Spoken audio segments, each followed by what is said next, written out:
Maka marilah kita ambil iktibar. Amalan apa kita nak bawa berjumpa dengan Allah? Ibadat kita, sembahyang kita setara mana?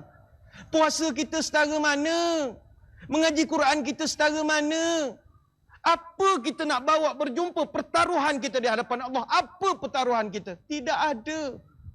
Kalau nak berjumpa Allah dalam keadaan yakin, mari kita jaga mak kita. Khidmatlah kepada orang tua kita. Ingatlah, setitik air mata kesedihan ibu bapa kita jatuh ke bumi, selautan ombak laknat akan melanda kita. Tetapi sekelumit doa kebaikan daripada ibu bapa terhadap kita, sezaman rahmat keberkatan akan jatuh ke riba.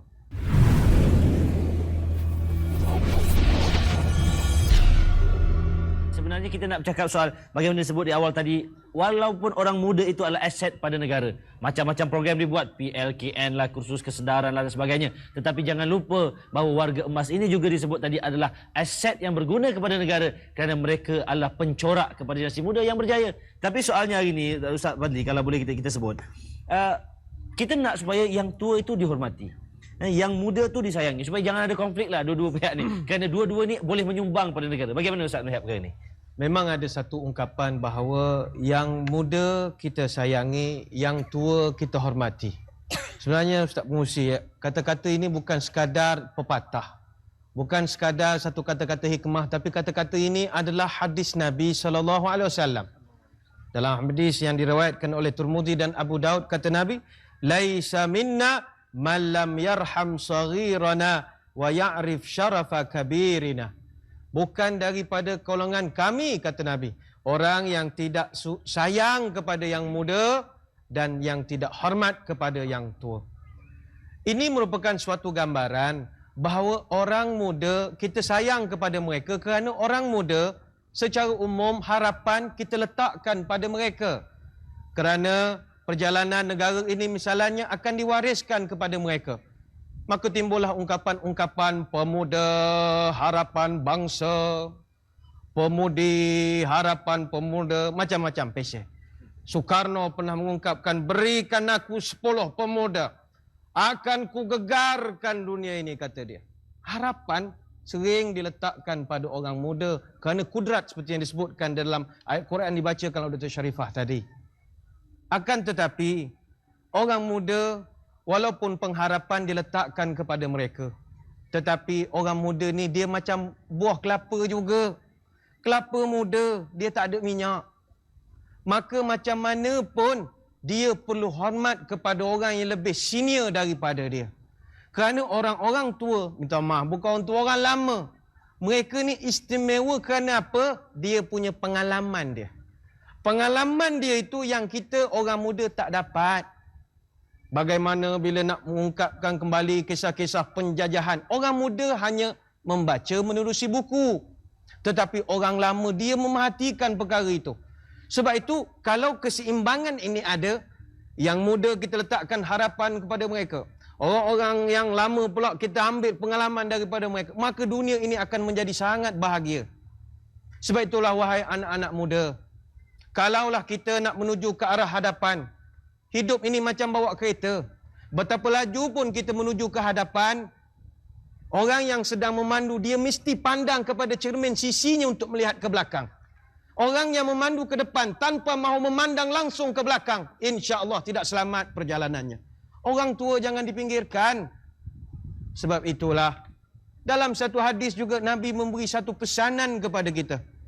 Kalau kita sebagai orang muda, nanti satu hari nanti kita juga berinjak usia kepada tua, tatkala itu baru kita tahu betapa kita nak sangat orang-orang muda hormat pada kita.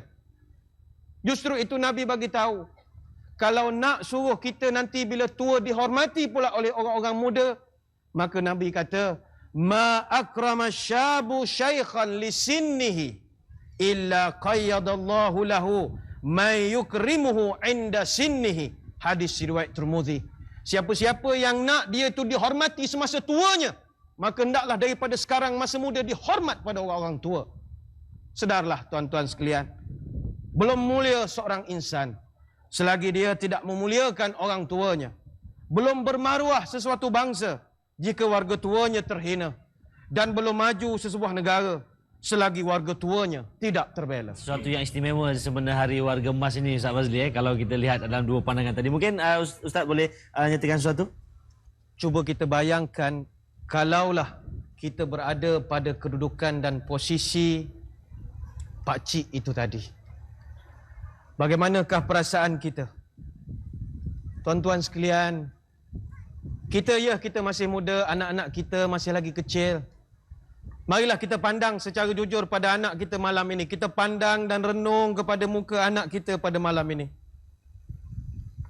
Pernahkah kita menyangka bahawa anak ini satu hari nanti yang sepanjang kita mengasuh dan membesarkan dia, kita korban segala yang kita ada.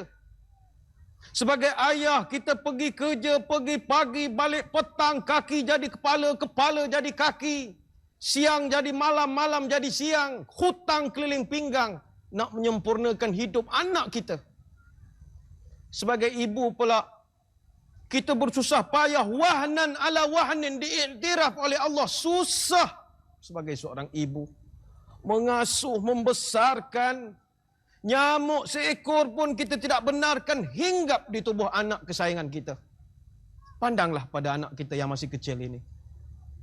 Tapi pernahkah kita terfikir bahawa rupanya anak ini, bila dia dah besar nanti, dia swastakannya kita kepada orang lain. Dia subkon-subkonnya kita ni kepada orang lain. Wahal masa kecil dulu kita tatang dia macam minyak yang penuh. Kita bela dia. Ini pembalasan dia rupanya. Kalau kita tahu anak kita macam ni, dah besar nanti, saya pasti dan yakin kita picit dia daripada sekarang lagi. Justru itu, wahai anak-anak, ambillah peluang malam ini. Ibu dan bapa kita sedang menanti di rumah. Dial-lah telefon. Bertanyalah khabar. Cukuplah sekadar I just call to say I love you, mak. I love you, abah. Cukuplah. Kalau kita boleh luangkan masa, telefon orang-orang yang kita sayang. Entah boyfriend, girlfriend dan macam-macam. Mana lebih mulia dengan orang tua kita. Ambillah kesempatan selagi mereka diberikan umur. Jangan nanti bila mereka sudah tidak ada di muka bumi ini, baru kita terhegeh-hegeh mencium batu nisan. Tatkala itu, penyesalan sudah tidak berguna lagi. Sementara diberikan kesempatan, mari kita ambil peluang untuk kita bela dan bela ibu bapa kita sendiri. Kerana tanggungjawab untuk menjaga ibu bapa kita, menyayangi mereka, tanggungjawab kita, dan balaslah kasih sayang yang telah mereka berikan selama ini. Kadang-kadang Ustaz ni kita bercakap soal kasih sayang anak yang tidak kembali kepada mak bapak ni Ustaz Fadli. Kadang-kadang dia jawab senang aja. Bukan saya tak nak Ustaz. Kadang orang tua ni banyak hal, banyak songeh. Dia menyalahkan kadang kenah-kenah yang kadang-kadang bukan tak nak, tapi dia ni buat kita tak selesa, kata dia. Kita balik kerja penat, trafik jam, ngadak ke rumah dia melepek, batuk, keng-keng, kata dia. Jadi macam mana Ustaz tengok jawapan anak yang macam ni? Saya nak bawa malam ni tuan-tuan sekalian satu kisah. Seorang sahabat Nabi, namanya lebih terkenal dengan gelaran Uwais Al-Qarni. Atau nama sebenarnya Uwais bin Umair. Uwais Al-Qarni ini adalah suatu kisah teladan. Beliau ni tuan-tuan, sejak dia masuk Islam, dia tinggal agak jauh dari Madinah. Setengah riwayat kata dia di Yaman. Dia nak sangat berjumpa dengan Nabi SAW. Tapi dia tinggal dengan mak. Satu hari dia minta izin dengan mak dia. Mak, saya nak ke Madinah, mak. Nak belajar dengan Nabi, belajar agama. Apa kata mak dia? Uwais, mak dah tua. Awak jagalah mak, siapa nak tolong mak masak dan sebagainya. Tahun pertama dia bantu mak dia, dia korbankan pengajian dia. Tahun yang kedua dia pujuk lagi mak dia. Mak, saya nak ke Madinah, mak belajar agama dengan Nabi. Kata mak dia, mak dah makin tua dah, siapa nak ke kedai beli barang, kau jaga je lah mak. Dia sabar, dia khidmat kepada mak dia. Tahun yang ketiga, dia minta lagi izin mak. Namun hati seorang mak barangkali sangat memahami cita-cita murni anaknya. Wahai Uwais, kau nak pergi, mak izinkan. Tapi satu syarat, kau tolong bawa mak sekali. Lalu dia punya gembira, dia bawa mak dia pergi untuk belajar berjumpa dengan Nabi. Riwayat menceritakan di tengah perjalanan, kenderaan yang mereka naik iaitu unta itu telah Cedera lalu tidak boleh digunakan. Lalu Uwais dan mak dia jalan kaki daripada Mekah menuju Madinah. Sampai tengah jalan maknya tak larat lagi. Mak dia mengadu Uwais, mak tak daya, mak dah tua. Apa Uwais buat tuan-tuan? Dia pikul mak dia daripada Mekah sampai Madinah. Belum sampai tengah jalan, akhirnya maknya meninggal dunia kerana uzur. Sedih dia kebumikan, menitis air mata, tak dapat ditemukan mak dia dengan Nabi SAW. Setelah selesai dia pergi ke Madinatul Munawwarah. Sampai di Madinah dia bertanya, tuan-tuan, di mana rumah Nabi SAW? Lalu diberitahu oleh orang yang ada di sekeliling, Masya Allah, tidakkah kamu tahu Nabi baru saja wafat? Terduduk Uwais Al-Qarni mengadu, ya Allah, aku datang dari jauh nak jumpa Nabi, mak aku meninggal dalam perjalanan. Ini nak jumpa pula Nabi, Nabi wafat pula, sedihnya aku ya Allah. Dalam kelam kabut datang dua sahabat besar, Sayyidina Umar dan Sayyidina Ali. Maka Umar kata, siapakah kamu wahai anak muda? Saya datang dari jauh. Adakah kamu Uwais Al-Qarni?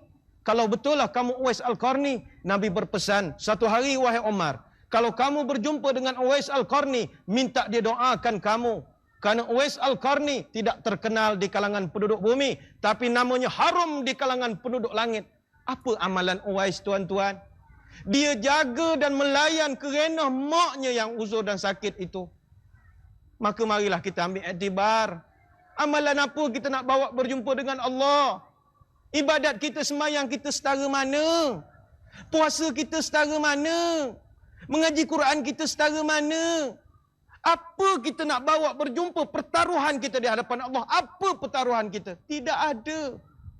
Kalau nak berjumpa Allah dalam keadaan yakin, mari kita jaga mak kita. Khidmatlah kepada orang tua kita. Ingatlah, setitik air mata kesedihan ibu bapa kita jatuh ke bumi, selautan ombak laknat akan melanda kita. Tetapi sekelumit doa kebaikan daripada ibu bapa terhadap kita, sezaman rahmat keberkatan akan jatuh ke riba. Wallahu a'lam. Agaknya lah mungkin dah jadi tuntutan zaman moden ni. Orang semua sibuk. Agaknya lah saya kata tuntutan zaman moden. Akhirnya bila nak menterjemah nilai kasih sayang ni sibuk, maka diperkenalkan satu istilah ataupun satu tempat, pusat pelindungan warga tua, yang dilihat sebagai jalan penyelesaian untuk melangsungkan nilai kasih pada mak bapak. Pada ustaz lah, dari segi Islam, agama kita, ini satu penyelesaian ke kecelaruan? Silakan. Ada dua isu sebenarnya.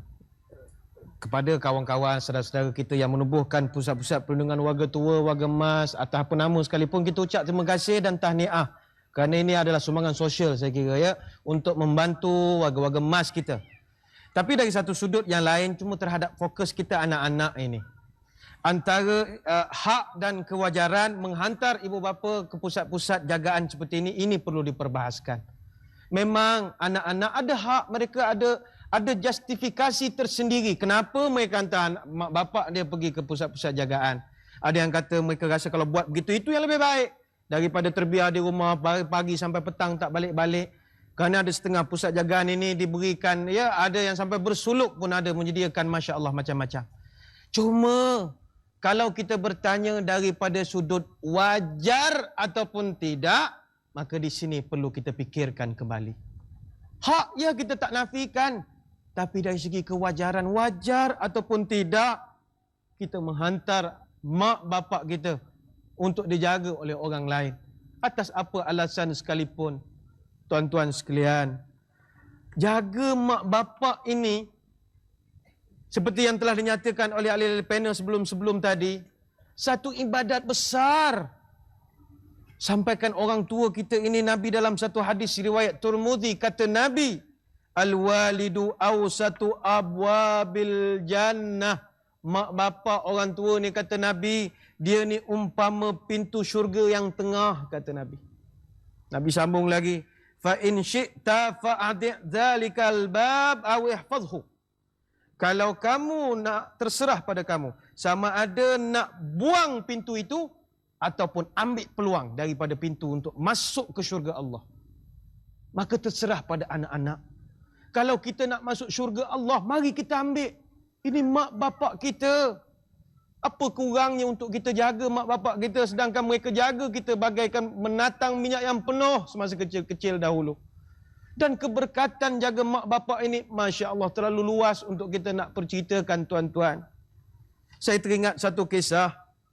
Pernah Nabi Musa berdoa, Ya Allah, tunjukkan pada aku siapakah kawan aku di syurga nanti. Allah makbulkan doa Nabi Musa. Diwahyukan kepada Nabi Musa, pergi ke pasar. Ada satu anak muda jual daging. Lalu Nabi Musa pergi jumpa satu orang muda jual daging. Nabi Musa perkenalkan diri, nak minta tidur di rumah anak muda. Anak muda ni suka, gembira dia. Lalu bersiap-siap mereka balik ke rumah anak muda ini. Nabi Musa sampai dilihatnya anak muda ini kelakuannya. Rupa-rupanya budak muda ini tuan-tuan, setiap kali dia balik daripada pasar, dia akan masakkan sedikit makanan untuk ibu dia. Kemudian dia akan suap maknya makan. Dan Nabi Musa lihat setiap kali maknya ini disuap oleh anaknya, rupa-rupanya mak dia berdoa, Allahumma ja'al ibni jalisa Musa fil jannah. Ya Allah, jadikanlah anak aku ini kawan Nabi Musa di syurga. Hanya kerana dia menyuapkan maknya makan. Doa maknya telah diperkenankan. Dan akhirnya dia menjadi teman Nabi Musa di syurga. Sekali lagi kita muhasabah diri kita tuan-tuan malam ini. Apa amalan yang nak kita bawa berjumpa dengan Allah? Setara mana ibadat kita? Tak ada. Kita malas. Semayang kita sedang mana? Semayang asar kita gelap sangat. Subuh kita cerah sangat. Mengaji malas. Puasa malas. Bawalah amalan bertemu dengan Allah nanti. Amalan menjaga ibu bapa kita. Mudah-mudahan memberi suatu kekuatan kepada kita untuk ambil mak kita. Kita jaga pula mereka selepas daripada ini. Wallahu a'lam.